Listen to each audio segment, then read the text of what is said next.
biologi mempelajari tentang pemanfaatan mikroorganisme untuk menghasilkan suatu produk barang atau jasa menggunakan teknologi. Nah, bioteknologi di sini terbagi dua, yaitu bioteknologi konvensional atau tradisional dan bioteknologi modern. Kalau bioteknologi konvensional itu ditemukan sejak awal peradaban kehidupan manusia, dan bioteknologi modern itu ditemukan setelah struktur dari fungsi DNA. Kamu dapat tentang bioteknologi? Alhamdulillah udah, makasih ya penjelasannya. Assalamualaikum warahmatullahi wabarakatuh. Saya mewawancarai teman saya yaitu. Sini aku ingin bertanya, kamu tahu nggak arti PSD? PSD apa? Nah, PSD itu singkatan dari penghasil protein. Protein PSD itu adalah bahan makanan yang mengandung protein tinggi dan dijadikan sebagai suplemen makanan. PSD dapat dibuat dari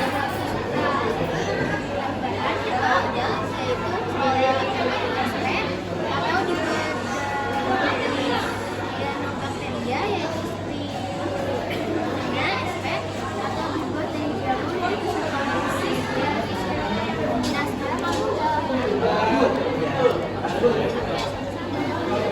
Assalamualaikum warahmatullahi wabarakatuh. Perkenalkan, nama saya Siti Nuraita dari kelas 10 dan saya bisa menemani di kelas 10. Kamu tahu nggak pengasuhan apa aja? Yang pertama, pengasuhan itu penicillin yang berfungsi menyembuhkan penyakit akibat infeksi kuman oleh jamur Penicillium notatum atau Penicillium padahalus. Cephalosporin yang berfungsi membasmi bakteri penghambat penicillin Oligonuclearis.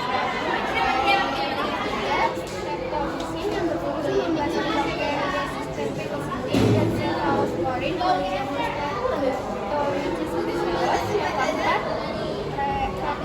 Reticulin yang berfungsi melalui sintesis protein pada bakteri jamur Streptomyces aureus yang kedua, Nitroglicerin yang berfungsi membasmi bakteri resisten penicillin bagi penderita alergi jamur Streptomyces erythroideus. Yang keenam, Polymyxin yang berfungsi membasmi bakteri gram negatif. Bakteri gram negatif adalah bakteri yang memiliki lapisan is menyerap warna merah dan tahan antibiotik. Yang ketujuh, Desitrasin yang berfungsi membasmi bakteri gram positif. Itu aja. Kamu ada pertanyaan? Assalamualaikum warahmatullahi wabarakatuh. Perkenalkan, nama saya Sofi Zulaika dari kelas 2 yang mewawancarai teman saya yaitu Keja Grifina dari kelas 1. Nah, sekarang aku mau nanya ke kamu tahu nggak contoh-contoh mikroorganisme sebagai penghasil energi itu apa aja? Aku nggak tahu, Kak. Oke, aku kasih tahu. Nah, contoh yang pertama itu ada bioetanol, yaitu bahan bakar cair yang dihasilkan melalui fermentasi biomasa yang mengandung gula atau pati. Yang kedua ada biogas yang dihasilkan dari penguraian bahan organik secara anaerob atau tanpa oksigen. Yang ketiga biohidrogen, hidrogen yang dihasilkan oleh mikroorganisme melalui proses biologis. Nah, sekarang udah tahu. Oke, terima kasih. Sama-sama. Assalamualaikum warahmatullahi wabarakatuh. Perkenalkan, nama saya Sofi Zulaika dari kelas 2 bersama teman saya yaitu saya dari kelas 1. Nah, aku mau nanya ke kamu udah tahu belum soal suhu hidroponik itu gimana? Malah aku nggak tahu, tapi nggak tahu. Oke, masalah suhu hidroponik adalah dari zaman Cina. Salah satu contohnya adalah zaman dunia pada tahun 600 sebelum Masehi.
materi biologi ada yang belum kamu paham nggak?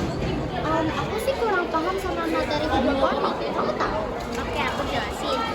Pengertian hidroponik adalah suatu kata yang berasal dari bahasa Yunani, yaitu hydro yang berarti udara dan juga ponos yang berarti bekerja dengan udara.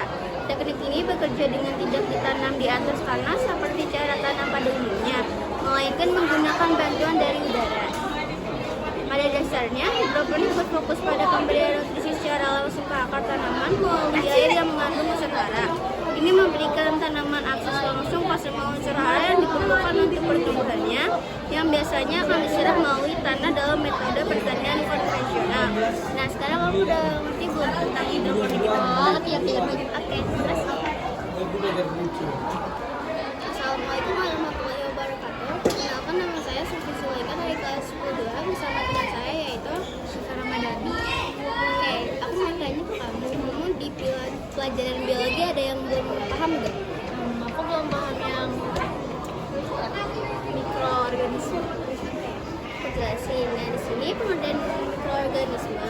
Mikroorganisme adalah makhluk hidup sederhana yang terbentuk dari satu atau beberapa sel yang hanya dapat dilihat dengan mikroskop, berupa tumbuhan atau hewan yang biasanya hidup secara parasit atau saprofit, misalnya bakteri, kapang, dan lain-lainnya.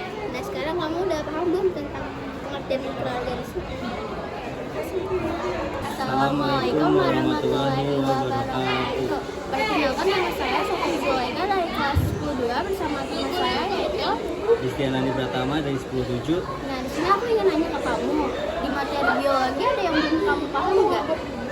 Ada satu materi yaitu apa manfaat mikroorganisme dalam bidang peternakan. Oke, aku kasih tahu. Nah, yang pertama ada probiotik. Mikroorganisme seperti bakteri asam laktat digunakan sebagai probiotik untuk meningkatkan kesehatan saluran pencernaan hewan ternak, mengurangi diare, dan meningkatkan penyerapan nutrisi. Yang kedua, pakan fermentasi. Mikroba digunakan untuk fermentasi pakan ternak, meningkatkan kandungan nutrisi. Yang ketiga, pengendalian penyakit. Mikroorganisme antagonis seperti bakteri dan jamur patogen digunakan untuk mengendalikan penyakit pada ternak dengan cara menghambat pertumbuhan patogen. Yang keempat, ada pemanfaatan limbah. Mikroba juga digunakan untuk mengurai limbah organik dari peternakan menjadi pupuk yang lebih berguna bagi tanaman. Yang kelima, ada proses pembentukan biogas. Mikroorganisme digunakan dalam pengolahan kotoran ternak untuk menghasilkan biogas seperti sumber energi alternatif. Yang keenam, ada kualitas produk ternak. Beberapa mikroorganisme dapat meningkatkan kualitas produk ternak seperti daging, susu, dan telur dengan cara meningkatkan pencernaan dan metabolisme hewan. Yang terakhir ada vaksinasi mikroba. Beberapa vaksin berbasis mikroorganisme digunakan untuk meningkatkan kekebalan tubuh hewan ternak terhadap penyakit tertentu. Nah, sekarang kamu udah tahu kan manfaatnya itu apa aja? Iya, udah tahu. Terima kasih. Assalamualaikum warahmatullahi wabarakatuh. Perkenalkan, nama saya Safi Zulaika. Saya ingin mewawancarai teman saya yaitu Nama aku Nimata Soleha dari 10 Nah, aku mau nanya ke kamu, ada yang belum kamu paham belum tentang materi biologi? Aku mau nanya dong, apa itu trapigen? Oke, aku jelasin. Trapigen adalah teknik medis yang bertujuan untuk mengobati atau mencegah penyakit dengan memperbaiki atau mengganti gen yang rusak dalam sel pasien. Metode ini melibatkan pengenalan materi genetik baru ke dalam sel untuk mengkompensasi gen yang tidak berfungsi atau untuk menghasilkan protein merah spairotik. Nah, sekarang kamu udah tahu tentang trapigen? Sudah, makasih ya ngejelasin. Assalamualaikum warahmatullahi wabarakatuh. Perkenalkan, nama saya Sofi Zulaika dari kelas 2 bersama teman saya yaitu Nurul Feris Kalisa dari kelas 10. Nah, aku di sini mau nanya, kamu ada yang belum paham tentang materi biologi? Ada nih. Apa aja sih langkah-langkah dari cloning transfer? Oke, jelasin. Langkah-langkah cloning transfer yang pertama itu pengambilan sel somatik. Sel somatik diambil dari individu yang ingin dikloning. Yang kedua, pengambilan sel telur. Sel telur diambil dari individu betina lain. Yang ketiga, penghilangan inti sel telur. Inti sel telur diambil untuk memberi ruang bagi inti sel somatik. Yang keempat, fusi sel. Inti sel somatik dimasukkan ke dalam sel telur yang sudah fungsi pembelahan. Sel telur yang berisi sel somatik itu untuk mulai membelah dan berkembang menjadi embrio. Nah, yang terakhir implantasi pada induk mati. Embrio yang terbentuk ditanamkan pada rahim induk mati, yang kemudian akan melahirkan individu yang bentuknya genus dengan donor inti sel somatik. Nah, di sini kamu